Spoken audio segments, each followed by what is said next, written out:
Olá, eu sou o Fernando, sou CEO da FFWD e hoje a gente vai falar sobre a Web3.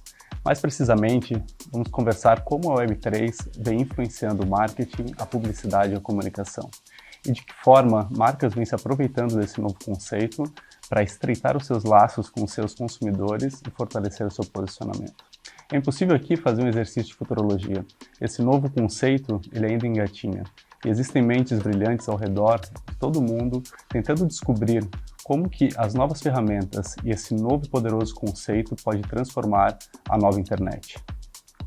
Embora a gente tenha que falar aqui além da nova internet, não é apenas um assunto que envolve tecnologia. Esse conceito de Web3 carrega dentro de si uma transformação ética e social que pode transformar a democracia nas próximas décadas. Então vamos agora nos aprofundar nessa jornada e conhecer um pouco mais desse tema. Hoje a gente vai falar sobre a Web3 e o que ela muda na publicidade. A gente tem escutado termos como blockchain, cripto e NFTs, mas a Web3 ela é muito mais do que isso. Ela traz uma nova revolução. Mas para que a gente possa entender o futuro, a gente tem que dar uma olhada no passado. A primeira internet, conhecida como Web 1, também conhecida como internet lida, ela é uma internet que começa na década de 90 e vai até o início da década de 2000. Ela é uma internet onde há um controle de distribuição, conversas unilaterais, não há geração de conteúdo, ela é mais focada em portais e busca por informação. Sites como Wikipedia surgiram nessa época. A Web 2, também conhecida como internet lida e escrita, é a internet como a gente conhece hoje, onde tem as principais plataformas que a gente está habituado a utilizar, como Facebook, Instagram, Twitter e assim por diante. As diferenças nessa internet é que ela é uma internet bilateral. É uma internet em que surgiram as redes sociais. Há uma geração ativa de conteúdo pelo usuário, ela é compartilhável e instantânea. Nesse período há a ascensão de influenciadores digitais e é uma internet centralizada. Essa internet ela trouxe uma voz, uma independência e uma democracia para os usuários. A pergunta é, será mesmo que ela trouxe? Junto com essas características da Web 2, também surgiram grandes monopólios, que são as plataformas, as principais plataformas que a gente conhece hoje. Os dados passam a ser dos usuários e não das empresas. As pessoas, elas são, na verdade, produtos. E a partir dos dados delas, as grandes empresas elas se utilizam para transmitir comunicação e vender a publicidade. A remuneração para os criadores de conteúdo, ela começa a ser questionada se ela é realmente eficiente. A Web 2 é conhecida como a era da centralização. E perguntas como, quem controla a internet?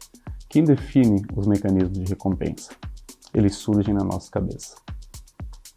E com isso, surge um novo conceito da Web3, que é uma internet lida, escrita e proprietária. E o termo proprietário é o que principalmente diferencia esse novo conceito. As principais características dessa Web3 é que ela é uma web mais democrática, onde construir e governar em conjunto e que todas as pessoas ganham, e não apenas as grandes plataformas. Os usuários, eles não são mais um produto, eles passam a ser dono. O usuário é dono da informação, o criador é dono da criação. O conceito de peer-to-peer, ou usuário com usuário, ele faz com que a comunicação ela passe a ser descentralizada, sem a necessidade de um porta-voz ou um aparelho central. Com isso, as comunicações elas passam a funcionar sem um intermediário. 3 pilares sustentam essa nova web. São eles os pilares de dados, de finanças e de governança. Junto com a Web3 surge um novo conceito chamado de economia dos criadores. Para a gente entender um pouco mais sobre esse conceito, ele é central na ideia que vive dentro da Web3, a gente pode entender nessa imagem alguns períodos diferentes a partir do momento em que a gente inicia na Web 2 até o momento atual. Esse momento da Web 2, que vai do início dos anos 2000 até aproximadamente aqui 2020, a gente tem dois blocos principais. Na primeira década, foi uma década em que todo usuário era um criador. Todo mundo colocava algum tipo de conteúdo nas redes sociais ou em portais, e eles eram apenas criadores de conteúdo. Nesse segundo bloco, que foi a nossa última década, começam a surgir criadores dentro das redes sociais, onde alguns usuários eles começam a entender o potencial de construir a sua própria audiência. Aqui surgem os primeiros influenciadores, pessoas que começam a lançar cursos ou lançar produtos digitais. É claro que esses criadores, eles lançam o seu produto, o seu conteúdo dentro dessas principais redes sociais, como YouTube, Instagram, TikTok, entre outras. Essas plataformas, elas são também remuneradas, elas retiram uma fatia dessa rentabilidade que surge do conteúdo que é gerado aqui pelos criadores.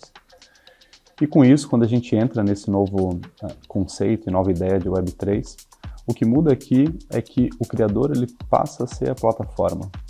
Como é uma internet descentralizada, e a gente fala do conceito de peer-to-peer, ou conceito de usuário para usuário, não há mais a necessidade de um intermediador central. Criam-se aqui comunidades ao redor do criador de conteúdo, ao redor das experiências e da criação em si. Então, marcas, criadores e fãs, eles se misturam em comunidades proprietárias. A Web3 tem tudo a ver com comunidade e propriedade. E para a gente entender um pouquinho sobre o que a gente quer falar por trás de comunidade, que talvez seja um dos principais pilares do conceito de comunicação dentro da Web3, a gente precisa voltar um pouquinho no tempo e entender como que essa transmissão da mensagem entre marca e consumidor, ela existiu e coexistiu ao longo dessa história. No primeiro momento aqui, quando a gente olha, talvez aqui da década de 70 até a década de 90, mais ou menos, em que ainda não tinha uma internet dissipada, antes do período da própria Web 1, existia um produtor de conteúdo, que era o próprio veículo, e ele por si só era um vendedor, em que produzia conteúdo para atrair a atenção dos consumidores, fosse através de rádio ou televisão. E com isso ele atraía compradores da sua mensagem, anunciantes, que colocariam informação aqui para impactar esses consumidores.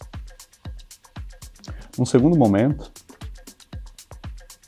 e aqui a gente pode falar a partir do momento do surgimento aqui da Web 2, a partir da década de 2000, a estrutura não muda muito. A gente percebe que existe um veículo que intermedia isso, mas agora já não são, os próprios veículos não são os donos da produção do conteúdo, porque surgem os criadores de conteúdo, os influenciadores. Então, aliados, os criadores e influenciadores produzem conteúdo para as plataformas. Essas plataformas, elas selecionam, né, através de anúncios segmentados, aonde enviar a mensagem para os consumidores. Então a gente continua tendo um consumidor que é o principal ator aqui para receber a informação. E com isso a gente ainda tem os anunciantes, os compradores, que pagam para esses veículos para apresentarem a mensagem para cá. A diferença principal aqui que a gente percebe é o surgimento desse personagem. Quando a gente passa para esse novo momento, as coisas começam a mudar de uma maneira bastante diferente. Primeiro porque, com o conceito de descentralização, mais uma vez aqui esse termo, os criadores conseguem se conectar diretamente com os consumidores, sem a necessidade de um agente central. Então, a produção do conteúdo, e aqui a gente fala em conteúdo, mas pode ser qualquer outro tipo de criação ou experiência gerada, e não tendo a necessidade de um intermediador, há uma conexão direta entre essas pessoas. Ou seja, a pergunta que fica quando a gente une o produtor de conteúdo, o consumidor e o próprio vendedor num só ambiente, qual que é o papel desse agente central que até então existia para intermediar a conexão das marcas com esses consumidores? Para as marcas, a gente entende que elas precisam entrar nesse ecossistema, elas precisam fazer parte dessa comunidade. E para fazer parte dessa comunidade, Elas precisam tanto ser uma criadora autoral de conteúdo e de experiências e se conectar também com criadores autorais. E com isso, cria-se um ciclo, uma comunidade que está unida, conectada, a partir de valores e intenções comuns. Então, esse senso de comunidade é o que vai provavelmente reger boa parte das estratégias e como a internet vai ser formatada nas próximas décadas. A Web3 ela tem tudo a ver com comunidade. Então, para a gente entender comunidade, a gente precisa entender alguns conceitos básicos aqui. O primeiro é de ownership, de posse. O direito autoral, ele é de quem cria, ou de quem possui os tokens. O que isso significa? A partir de agora, a gente consegue rastrear quem é o verdadeiro criador e como que esse produto autoral ele vai migrando ao longo da rede. Porque agora, lembrem que a mensagem ela é passada de pessoa para pessoa e ela pode ser retransmitida infinitamente.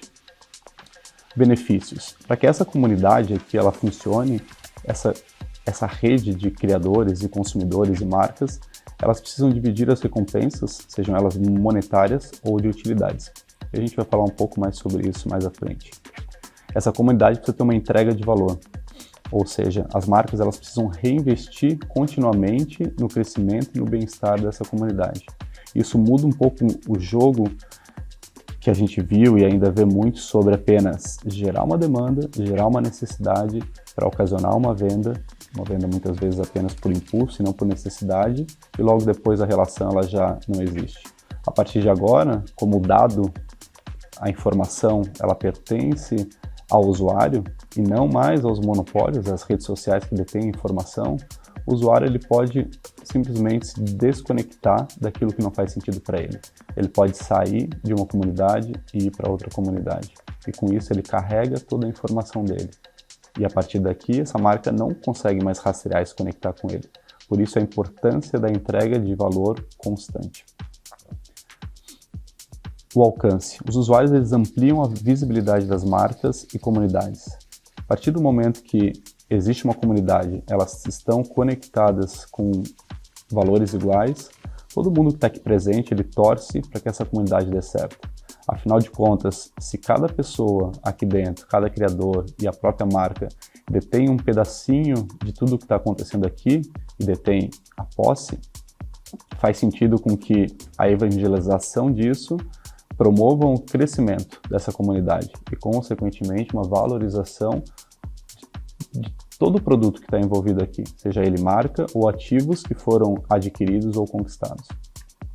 É importante dentro dessa comunidade ter o senso de escutar o feedback, novamente aqui pelo fato de ser uma comunidade descentralizada e ser inclusive regida de uma forma mais democrática, em que a comunicação não é mais top-down, de forma piramidal, mas ela é sim entre uma conexão, uma decisão mais democrática entre as pessoas. É importante escutar esses feedbacks para que a marca esteja continuamente transformando o seu próprio produto, comunicação ou a forma como ela se posiciona. E por fim, co-criar. Isso é um ciclo, né? Feedback, cocriação, feedback, cocriação.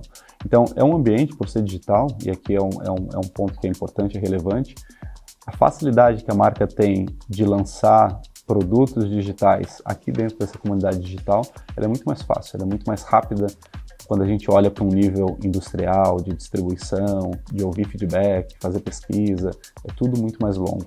A partir do momento que a gente pode criar produtos digitais, sejam eles a partir de NFTs, metaverso, e testar e ouvir feedback desses consumidores, a gente consegue validar situações, validar produtos digitais e, quem sabe, trazer eles futuramente para o universo físico. A Web3 ela tem tudo a ver com comunidade e ela tem tudo a ver com propriedade. Para a gente entender sobre o conceito de propriedade, a gente viu até agora a ideia central do que é comunidade. A irmã dela, nesse jogo da Web3, é chamada de propriedade, de posse.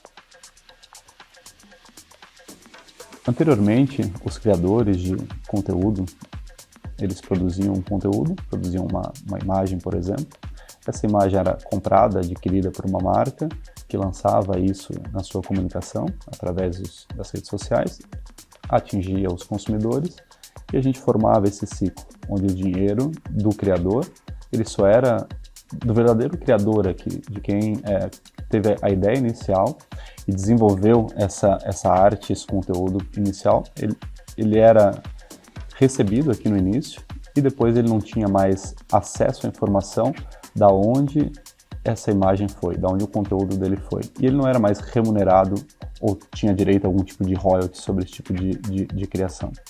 O que muda a partir de agora, nessa internet descentralizada, é que no momento que um criador ele produz um conteúdo, e aqui a gente pode trazer o termo de NFT, por exemplo, para simplificar isso daqui, ou um token digital. Esse produto ele tem uma identidade digital.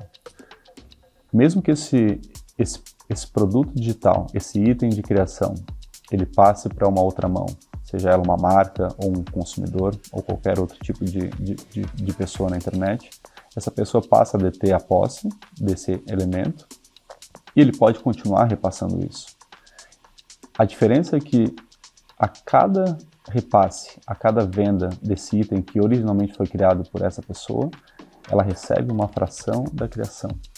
Ou seja, essa é a grande mudança do jogo, porque o criador agora, ele passa a ser continuamente remunerado pelo item principal, pelo item de criação dele. Diferente desse primeiro momento em que ele ganhava uma fração e que boa parte desse dinheiro ia para plataformas que gerenciavam a transmissão dessa informação, a partir de agora, numa comunicação direta, existe a vantagem do rastreamento desse item e a remuneração constante do criador. Isso muda então completamente o jogo, porque agora a informação ela não fica presa ou represada, a informação ela migra continuamente para todas as frentes, ela é rastreada e ela, o que é o principal, ela continua remunerando quem idealizou o conceito inicial dela. Seja esse criador uma marca que criou uma comunidade, um conteúdo ou um produto, ou os próprios criadores digitais. Então, o que a gente tem pela frente relacionado ao marketing na Web3? Primeiro, se você domina a sua informação e a sua base, você monetiza em cima dela. A internet na mão de creators e não de plataformas. Existe aqui um fim daqueles grandes monopólios, conexão, peer-to-peer. Pessoas são pagas pelo que produzem, elas continuam sendo pagas continuamente pela sua criação inicial. Existe o corte do intermediário, enquanto na Web 2 existia um valor pela escala, na Web 3 existe um valor pelo engajamento. O conteúdo ele precisa ser relevante e exclusivo, e com isso há uma valorização de experiências e criatividade. Para que uma comunidade, que é o que centraliza a base da informação da Web3, ela tem uma experiência contínua, relevante e com valores unidos entre todas as partes que fazem presente. E com isso, juntas, as marcas estão se aprofundando nesse mundo e aprendendo como trabalhar. Aqui eu trago alguns approaches de como que essas marcas vêm trabalhando na Web3. O primeiro deles, e talvez seja a entrada principal das marcas, é aquilo que a gente mais vê e escuta, está relacionado aos NFTs. Um exemplo recente foi o lançamento da Budweiser de uma coleção de NFTs. Foram lançados 12.722 tokens diferentes para colecionadores. Eles foram lançados na OpenSea, que é um marketplace de NFTs, o mais conhecido do mundo. E esse lançamento ele foi atrelado a um lançamento de uma campanha para lançar o produto deles Zero Carb, zero carboidrato. A utilização desse token ele foi vendido em média inicialmente por $399. Isso, se a gente vê um total de 12 mil tokens, a gente fala aqui em torno de $5 milhões aproximadamente. Então a venda desses tokens que foram todas realizadas, elas retornam para a comunidade da Budweiser. E quando eu digo retorna para a comunidade, é para que todas as pessoas que detêm desses tokens e a própria marca vivendo nesse senso dessa comunidade criada a partir dessa coleção, elas possam desenvolver diferentes situações que venham a beneficiar todas essas pessoas. Uma delas, por exemplo, é que as pessoas que detêm desse token, elas podem votar nas futuras decisões de campanhas de produtos com a marca Bud Light Next. Então, isso é importante, isso é muito relevante, completamente diferente, né? A potência que a gente tem aqui primeiro, no senso de comunidade. O segundo, de democratização, onde todas as pessoas que detêm uma parcela desse NFT, nesse caso aqui, elas têm um direito, nesse exemplo aqui, de poder votar decisões de campanhas relacionadas a esse produto. Isso é só um exemplo. Imagina tudo que esse pessoal, eventualmente, como a gente tem um registro, né, e aqui é o direito de posse de propriedade, em participar de lançamentos de novos produtos, e isso é como se fosse uma chave, né? Como se fosse uma chave para abrir as portas para fazer parte dessa comunidade. Aqui um outro exemplo, realizado pela Adidas, em parceria aqui com a Bored Apes, que é talvez o projeto de NFTs mais reconhecido atualmente. A Adidas lançou 30 mil cópias desse NFT, foram todos vendidos.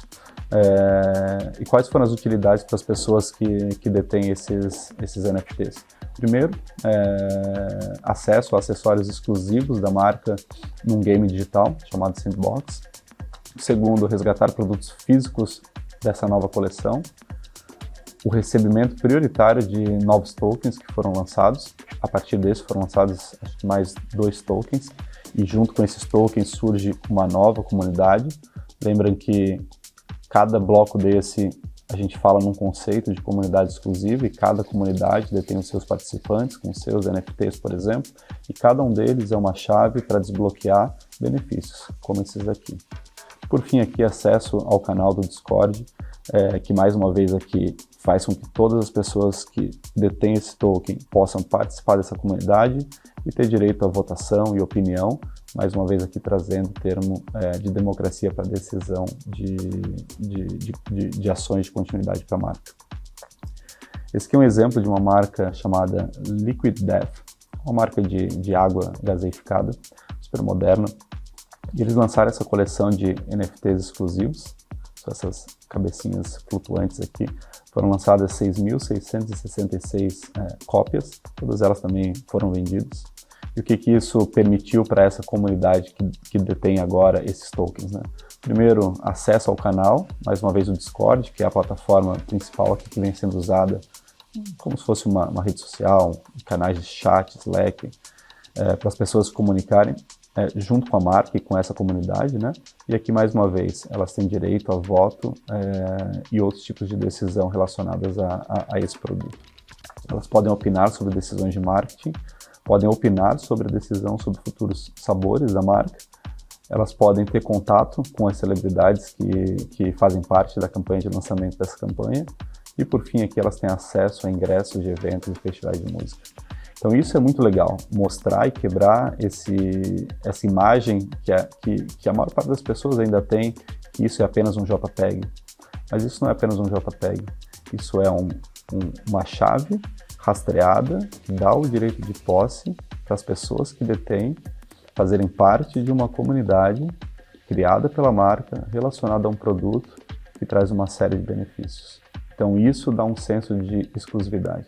E é por isso que hoje a gente fala de NFTs que começaram valendo 1.000 e hoje valem 10 milhões.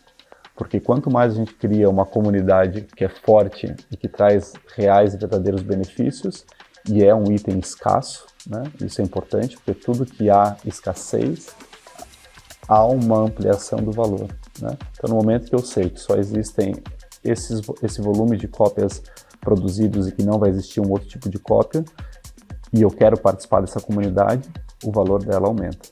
E as pessoas, mais uma vez aqui, como eu citei antes, elas podem transacionar esses itens, né? Então ela serve também como um item de valorização financeira. Eu posso comprar agora, acreditar que a comunidade vai ter futuro, e eu posso vendê-la no futuro por algumas vezes mais. Esse é um exemplo do Burger King, um exemplo agora que une um lançamento de uma campanha também, de um produto, uma campanha chamada Keep It Real Meals. Foi uma campanha que eles retiraram diversos, 120, se eu não me engano, produtos não naturais de itens do Burger King. Eles fizeram esse lançamento global, inclusive com a Anitta participando deles, aqui no Brasil. E como é que ele funcionava? E aqui é uma união, né, do universo físico com o universo digital. Em cada caixa de 3 sabores dos produtos, que eles lançaram 3 sabores, né? Cada caixa continha um QR Code. Cada QR Code, a pessoa desbloqueava um NFT que ela passava a ter posse desse NFT. A partir do momento que ela resgatava 3 NFTs, ela liberava um 4º NFT digital que dava acesso a uma série de outros benefícios, como, por exemplo, Whoopers grátis por 1 ano, merchandising autografado por esses influencers que fizeram parte do lançamento dessa campanha, e até uma ligação, uma conexão direta com essas celebridades.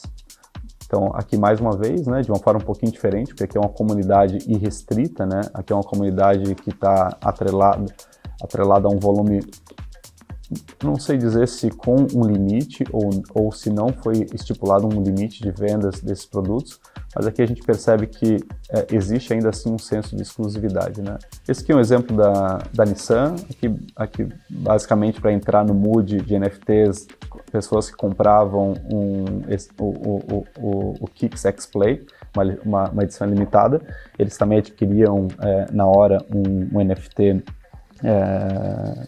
do carro que ela tinha comprado. Aqui é um exemplo também recente de 2 marcas brasileiras, da Reserva e da Melissa. Ambas lançaram NFTs exclusivos, com volume limitado, criaram comunidades, canais no Discord, por exemplo, e lançaram benefícios também para as pessoas que detêm a posse desses elementos, como desconto em produtos, acesso a novos produtos que venham a ser lançados, e opinião na comunidade para, por exemplo, opinar sobre novos lançamentos da marca. Então, aqui é mais uma vez importante realçar a voz do consumidor em criar o que a marca vai ser no futuro. Não é mais uma decisão apenas de cima para baixo, mas quem detém a posse de um determinado item, de uma determinada comunidade, ela passa a ter o direito de voz para opinar sobre como ela vai andar. Aqui mudando um pouquinho, porque esse já não é um produto físico como os anteriores, né, mas sim uma entidade de esporte como a NBA. Eles criaram aqui cards de jogadas históricas, né, da história da NBA. Então, uma enterrada de um astro, uma vitória numa final de campeonato. E esses mini vídeos, eles foram tokenizados, eles foram transformados em NFTs e as pessoas puderam ter acesso comprando cada um desses NFTs. E a gente sabe que o esporte gera esse fanatismo, e isso, na verdade, é uma reprodução de algo que já existe há muito tempo, né? Os cards clássicos de esportes que viram relíquias e que vão passando de mão em mão e ganhando valor ao longo do tempo, agora a nova era deles é em formato de NFTs. Então isso gera awareness para a marca, itens colecionáveis e uma especulação de preço, né? Com valorização futura. Imagina você ter, por exemplo, o ponto final da final do campeonato do seu time do coração. Isso certamente vai gerando um valor ao longo do tempo. E a gente vê as plataformas, como o Instagram e o Twitter, que liberaram recentemente, ainda estão liberando em outros países, a utilização dos NFTs de profile para serem colocados nos seus perfis para verificação de posse dos NFTs. E daí a gente se pergunta, né? Pô, mas qual que é o valor de pagar um JPEG para estar num perfil de uma rede social? Qual que é o valor que eu tenho em pagar uma camiseta para estar dentro de um jogo? Talvez a resposta seja, né? Qual que é o valor que a gente tem hoje em comprar um quadro caro e botar na nossa casa, onde pouca gente vê? A relação é a mesma. A gente fica hoje pesquisas recentes mostram que a gente fica mais de 7 horas conectado à internet, migrando em diversas redes sociais, portais, em games.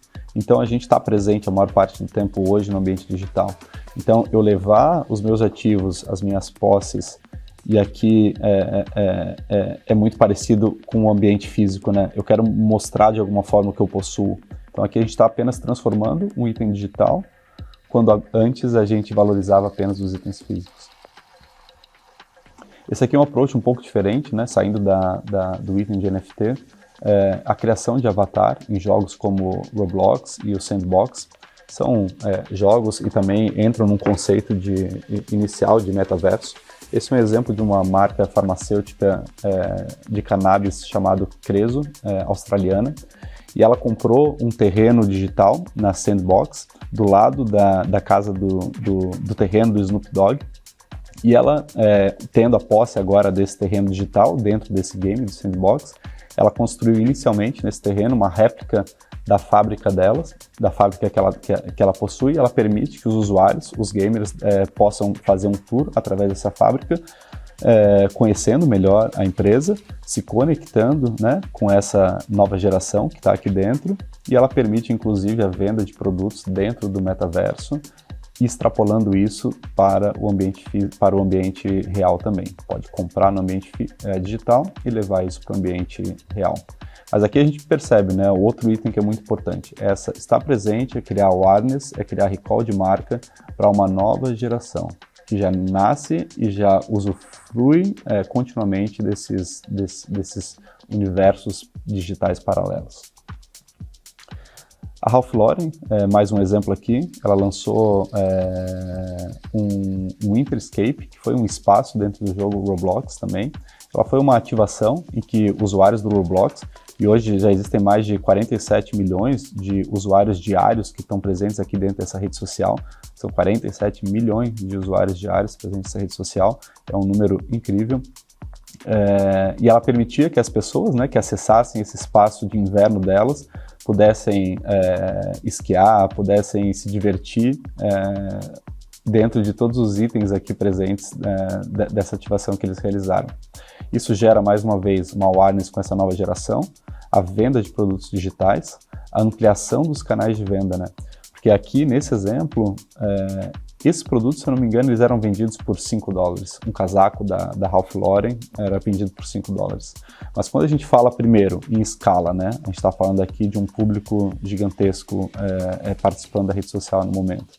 Segundo, custo de produção.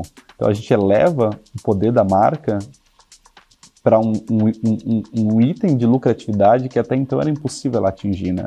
Imagina que uma marca tradicional como essa, que vende um produto físico, que tem todos os custos de produção, logística, venda, comercial, administrativo, teste de produto, tudo isso vai reduzindo a margem final. Quando ela consegue lançar um item digital e que exige apenas a criatividade e profissionais que consigam executar isso e alocam isso num jogo, e isso é vendido por um valor muito menor do que o real, mas numa escala muito maior, ela amplia a lucratividade dela para um local nunca antes estimado. E por fim, o quão importante é a coleta de informação. Imagina o poder da marca, poder lançar algo de forma simples, testar no ambiente digital, com custo de produção baixíssimo, ouvir feedback dos consumidores e depois trazer isso, se obtido a mensagem positiva, transformar isso num produto real e de escala no mundo físico. Aqui um outro exemplo, é um outro metaverso chamado Zepeto. A Gucci ela já vem estando presente em diversos tipos de ações com a Web3, seja em NFTs ou em diferentes metaversos. A diferença aqui, um conceito que eu achei interessante trazer, é que aqui dentro desse metaverso é possível que creators, que consumidores, eles criem suas próprias coleções da marca e eles possam, né, em aprovação em conjunto com as marcas, revender esses produtos através do metaverso, ganhando royalties, tanto a marca quanto o consumidor, o criador que criou, a partir dessas vendas. Imagina o potencial que a marca tem de estar presente numa rede social como essa, com diversos criadores, produzindo conteúdo e ela podendo ser remunerada a partir dessas criações. Isso gera awareness nas novas gerações, venda de produtos digitais e aqui mais uma vez a ampliação dos canais de venda, além da coleta de informações. A Nike também, aproveitando a onda, criou seu ambiente no Roblox, que é mais um game no ambiente, que permite gerar awareness, coleta de informação e até o incentivo de atividades físicas dentro da própria plataforma, porque eles têm um elemento que se utiliza do iPhone e permite identificar o movimento dos usuários e com isso, e criando um registro, né, da atividade física de cada usuário, podendo promover aqui a atividade física. Aqui um outro exemplo da criação de skins em jogos como Fortnite. A Balenciaga ela fez uma ação junto com o jogo dentro da plataforma, em que ela criou roupas e skins para os usuários poderem comprar e utilizar aqui dentro. E o legal também é que essas roupas digitais elas também foram para as lojas físicas e se tornaram peças reais que podem ser usadas no mundo físico. Aqui outros exemplos de marcas como Gatorade, Dunkin' Donuts e Subway, estando presente dentro de games e de metaverso. E aqui, por fim, um outro conceito que eu trouxe antes na ideia do Sandbox é o Decentraland, que é um mundo digital, um mundo repleto de terrenos, de locais, em que pessoas e marcas podem comprar, ter a posse desses terrenos e fazerem o que quiserem aqui dentro. E com isso está gerando uma enorme comunidade em que marcas estão comprando terrenos e construindo experiências, atraindo novos consumidores para participar dessas experiências que estão sendo desenvolvidas aqui dentro. E a Timberland ela descreve o seu mundo virtual como um tour vibrante da história da marca, através de storytelling, arte e música. Isso não é apenas um jogo, é uma história. Aqui a gente vê o conceito de experiência muito forte. Então, por fim, o que as marcas elas estão vendo aqui? Que elas detêm o controle do que produzem, elas atraem a atenção de uma audiência mais jovem, a possibilidade de coleta de informação, a formação de comunidade, a produção de conteúdo autoral e a venda de produtos digitais. Então, como pensamentos finais aqui, a gente traz algo que é importante entender. A primeira web durou em torno aqui de 10, 15 anos. O segundo período de web, a Web 2, que é o que a gente está habituado, convive, durou 20 anos, de 2000 até 2020. A Web 3, esse novo conceito, ele começa agora. Ele explode junto com o início da pandemia e ele agora está começando a se desenvolver. Então a gente está muito no início, ele precisa ser ainda muito tracionado e reconhecido, né? Como que ele vai ser utilizado e aproveitado no futuro. Entende-se todos os benefícios que essa plataforma por trás, né? Relacionada a blockchain, a redes, a criptomoedas, a transação financeira e a esse conceito de democratização das DAOs, ele certamente vai promover muitas mudanças para o futuro, desde que ele tenha facilidade de acesso e uma utilidade real. No momento que isso acontece, há uma adesão do público, isso chama a atenção das marcas, isso ativa o marketing e ativa a publicidade. Então é importante entender que aqui é o começo e a partir do momento que for mais fácil de entrar e as coisas forem mais úteis, isso vai desenvolver exponencialmente. A tecnologia, por fim, é uma ferramenta. Como a gente vai usar depende da gente. Como a gente vai atribuir uma governança e fazer com que esse novo conceito revolucionário e potente da Web3 possa transformar social e eticamente, que traga utilidade pública e uma consciência ambiental. A Web3 ela significa para o marketing que a partir de agora os usuários eles terão controle dos dados e isso muda completamente o jogo relacionado à mídia paga e aos monopólios. Focar em produzir conteúdo relevante e o marketing de comunidade. Ele deve ser um dos pilares da Web3. E o que isso muda para as marcas? Experiências virtuais no metaverso, produtos virtuais de NFTs, criação de benefícios exclusivos para a comunidade, coleta de informação para que sejam feitos testes rápidos e ampliação dos canais de venda, não só físicos, mas também digitais. Algumas formas que as marcas elas devem se preparar para elas estarem mais conectadas com o marketing na Web3. Primeiro, é estar seguindo as trends relacionadas a esse assunto, antenadas a todo tipo de ação que está sendo realizada, criação de produtos digitais, adicionar NFTs na sua estratégia de conteúdo, estar presente no metaverso e games, construir uma conexão com valores da marca, produzir conteúdo digital para a nova geração e incluir KPIs para mensurar os esforços na Web3. Então, de forma simples, a gente tem que na Web3 os consumidores procuram por algo, na Web2 os consumidores experimentam algo e na Web3 os consumidores criam algo melhor. A Web3 ela vai impactar a forma como os consumidores vivem experiências, consomem, transacionam e se comportam. E o futuro da construção de marcas está em conectar seus bens digitais para dar acesso a produtos e experiências no mundo físico e digital. E isso cada marca pode trazer do seu jeito. Era isso então, pessoal. Gostaria de saber o que vocês acharam do assunto. São várias coisas novas, temas que todos estamos aprendendo como eles vão crescer, eclodir aí na nossa sociedade. Com certeza muita coisa vai ser transformada. E eu queria saber de vocês também opiniões sobre o que vocês acham desse conceito de Web3 e para onde está caminhando a comunicação, o marketing e a propaganda, e como que as marcas precisam, né, atuar para fortalecer o seu posicionamento e a sua relação com os seus consumidores. E aí, se a gente se vê na próxima.